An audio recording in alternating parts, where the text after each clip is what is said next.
Okay, hello, welcome everyone. This is Chala Dincoy, the CEO and founder of The Repositioning Expert. I am here with another episode of my podcast, Naked Marketing. I'm here with the crypto dad, Jamil Hasan. How are you? I'm great. People call me the crypto dad. Other people call me the crypto hipster. I also have a podcast on the Irish Tech News where I interview founders and entrepreneurs in crypto and blockchain. So I'm great today. I have never had such a hip, guest on my show, so I thank you for being here. Oh, you're welcome. It's a pleasure. All right. So tell us what you do. I mean, we have a little bit of a clue, but tell us what you do and who you help. Okay. I do a few things. First off and foremost, I am a podcast host for the Irish Tech News, where I interview founders, entrepreneurs, thought leaders, and artists globally in blockchain and crypto. And my podcast is aired at the Irish Tech News on the weekends, on Saturday and Sunday. During the summer, in July and August, going to be off, but September through May, it's going to be, which it has been, Friday, Saturday, Sunday, and I do that. And also, I am a crypto portfolio, my own self-sustained crypto portfolio manager and slash trader slash investor. And I also help some of my friends with their portfolio management and provide some advice and counsel to friends right now through analysis. Very nice. So this whole crypto thing, by the way, I've learned it all from my boyfriend, I have to admit. And it sounds as if here's the story, and you tell me if this is my impression or if this is right, that a couple of geeks, got together and they got on to, they thought, oh, we're going to try. And they were the early adopters of this, crypto. And all of a sudden, it changed so much overnight almost, so that they have become like so incredibly wealthy. They've had like huge lifestyle changes. Is that what happened to you? No. I wasn't in early. Some early guys like Charlie Shrem came in like 2010, and they're billionaires. Okay. I entered the space in 2017, Uh-huh. which was the beginning of the ICO, initial coin offering boom. Okay. And what it was it was a manic experience where I read thousands of white papers, where I dealt with teams around the world, where things were booming. And then crypto winter hit in April 2018 and everything shut down. Okay. Yes. My It's very business, efficient. yeah, my business went away. Uh-huh. So then Um, what happened? I spent the rest of the year trying, I had to sell most all my assets to stay afloat, right? I ended up in a lot of debt. All my cryptos that I had like went away. I had two heart attacks at the end Yes. of 2018. Yes. So what do you think it was brought on by this? Yeah, I was brought on by that and hereditary Okay. combination of things. But I had $10 left. Wow. Um, I'm in a hospital bed. I have $10 left. I'm like, okay, I need to have some motivation. Let me buy $10. The price of Litecoin was $29. Then I bought $10 worth of Litecoin. Wow. But that provided me with some hope, right? That maybe I can get out of this hospital bed.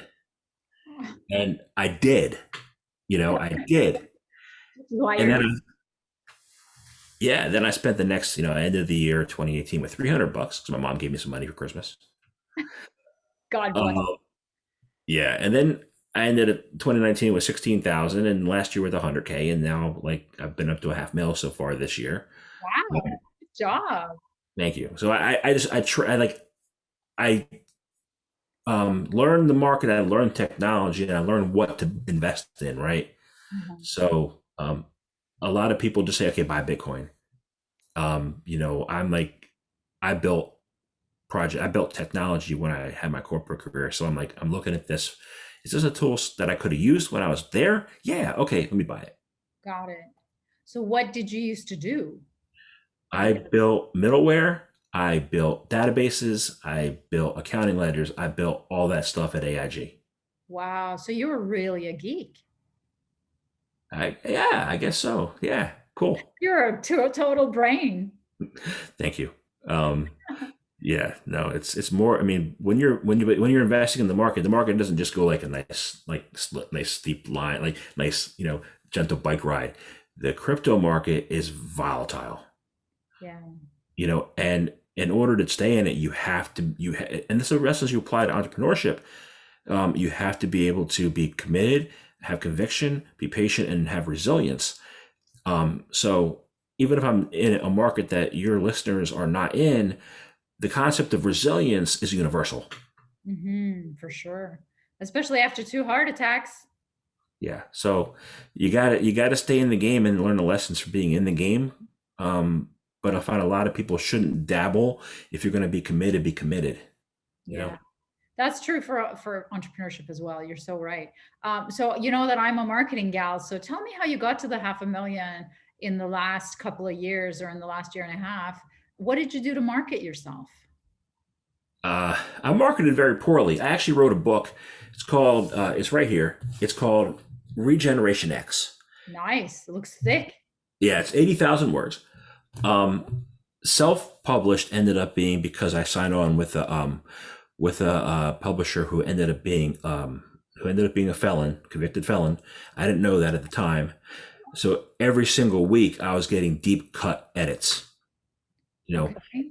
and they ran out the clock on the contract, right? Oh, But I was getting these deep edits every week. Like anybody else would have gone crazy. They would have gone nuts. They would have probably had a nervous breakdown. They keep giving me work to do. And I kept digging and digging and digging and digging and learning, so I learned. So I was trading while everybody else was, home from COVID. I was trading, I was learning, I was researching, I was deep in there. And so, I gained a level of expertise that a lot of my peers don't have. was it expertise about just investing or about like tech stocks, which tech stocks to invest in? The tech cryptos, the crypto, what do you call it? The protocols, the different ledgers, the different blockchains, Uh-huh. what they do, how they work, and not only crypto, but also smart cities, artificial intelligence. I analyzed the whole entire history of the India smart cities for all the reports. I got that together and I summarized it together. It was a lot of research. The book didn't do well because I ended up self-publishing, so I sold 11 copies. Um, you know, On Amazon? um, on Amazon. Uh-huh. Yeah, I give away about 100. Yeah, yeah, So, for sure. So what was the way that you made it back to the top? um, well, I mean, just stayed in the game and then bought the cryptos cheap. Like Oh, okay. like one, it's like $1.60 now. It was like 2 cents to start the year. I bought it a couple of years ago. It was a penny. And if you find something you believe in, you think it's going to be the future of something, then hold it. You know, What made you believe? I mean, when everybody else, was falling apart and everything, I mean, you lost everything you had. What made you still believe? I built databases for 2 decades. Uh-huh. And I saw this as the way to not, and I also sat in corporate America at a desk, right? So I was busting my butt, helping to repay the AIG bailout money because I did a lot of the work to, to pay back the government, pay back the taxpayers, while the C-suite was like, not making the good decisions and the company was tanking. I thought integrity and ethics were important and loyalty.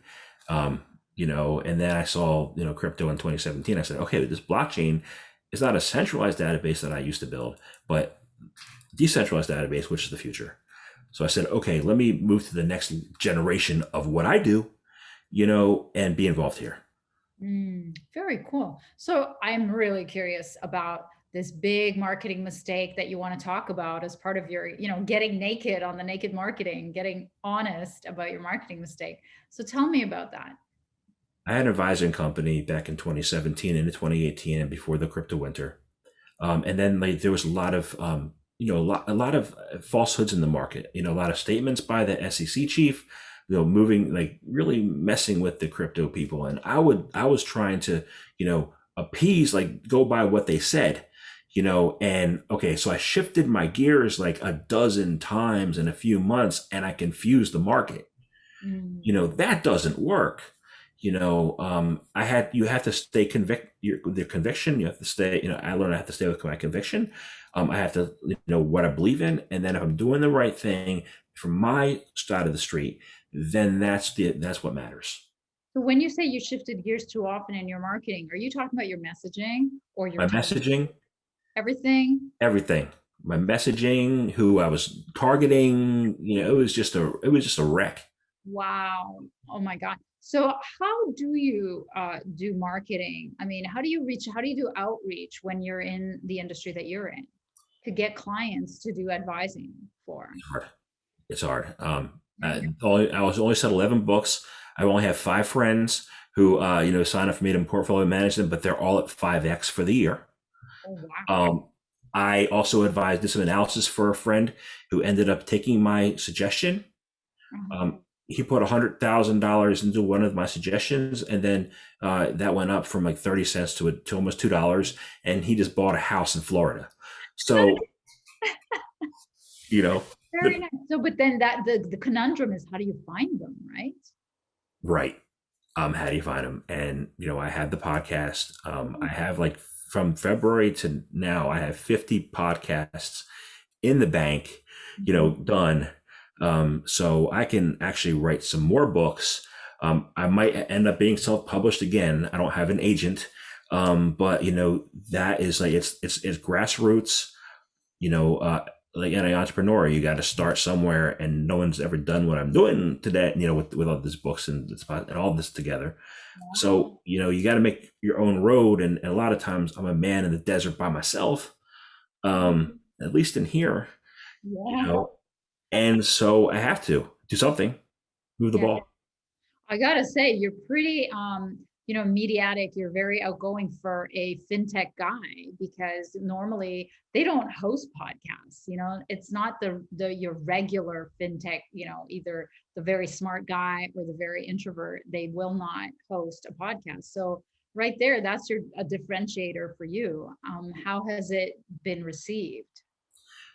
Some of my podcast guests say that that's very like it's one of the best conversations they've had, which is I'm honored and flattered.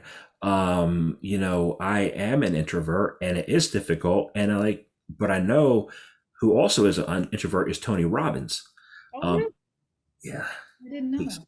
he does. He is, and it takes all the energy in the world for him to get up on that stage and perform and do his thing. Really? Yeah. So I'm like the same way. I take like right now, like I'm summoning all the energy I have in my body to be on this podcast with you. Well, you're doing good. That's awesome. You're doing good. And then when I asked you, do you want to go live? You were like, okay. I, there's no editing here. It's naked marketing. How else are you going to, make sure that we're naked, right? I mean, that we're honest. Right. That is so great. So give us one parting advice about marketing, if you can. Um, I don't call myself an influencer because I'm introverted, right? So I'm not, being honest is important, and getting to help people bring their thought leadership. Like I always try to get somebody I was try to draw out their thought leadership. So if you can get somebody to draw out their thought leadership, I think that's a win. Yeah, that's great. Yeah, then you're a good bot. You're a good host for sure. So how can people reach you, Jamil? I'm on LinkedIn. I'm on Twitter under Crypto Hipster. Instagram is Crypto Hipster. And then I have a website for meeting planners called Jamil Connects. I set that up to hopefully do lunch and learns. I haven't done any lunch and learns yet, but I see people doing them who have a lot less experience than me. So I'm happy to come to your company and talk. Nice. Very nice. Thank you so much for being a guest. Thank you very much.